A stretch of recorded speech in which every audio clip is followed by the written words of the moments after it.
Hello guys, in this video we will see why do we need web APIs in our today's world. Suppose you want to launch a product into the market. So for launching the product into the market, you definitely require a website so that your user can interact with you, or your user can contact with you. For creating a website, you will use the modern technologies that are available in the today's world market, like React, .NET Core, PHP or Node.js. This type of technology you will definitely need to create a fast or comfortable website for your products. Along with your website, you also require one database like SQL Server, Oracle, MongoDB, MySQL, etc. So now you have a website and a database which store the entire business of your product into the database. So by combining the website and database, you have a fully functionality website that interact with the database. But after some times, when your business grow, your requirement is increased day by day, you will definitely require a mobile application so that your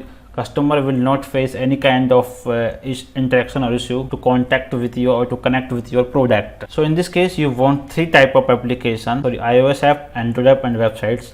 All these three applications will interact with your single database. So we have a three application: website, Android web application, iOS application, and one database. All these three applications will directly interact with the single database. So in this case, there are many problems generally we will face when the multiple applications are interacting with the single database. The problem which generally we face are duplicate logic for each application. Means we are writing the same logic for each application as we did for the websites. Means we are repeating our code in every application, which is not a good practice as a developer. Second one is error prone code. Means whenever you are creating a new application, there are chances of you may miss some kind of logic or some kind of feature in your application. It can lead a error prone code in your application. Third one is hard to maintain. Means in future, if you require some kind of new functionality or you want to stop any existing functionality, and so it is hard to maintain this type of architecture because you need to change this in the three different applications. So this is not a good as a developer. And the last one is some front-end framework cannot communicate directly with the database, like Angular, React, Vue.js. These are the modern JavaScript framework, or we can say it is a front-end framework that cannot directly interact with your database. So mainly these type of problems we are facing when we don't using any kind of web APIs in our industry. That's it from this video. We'll see you in the next video.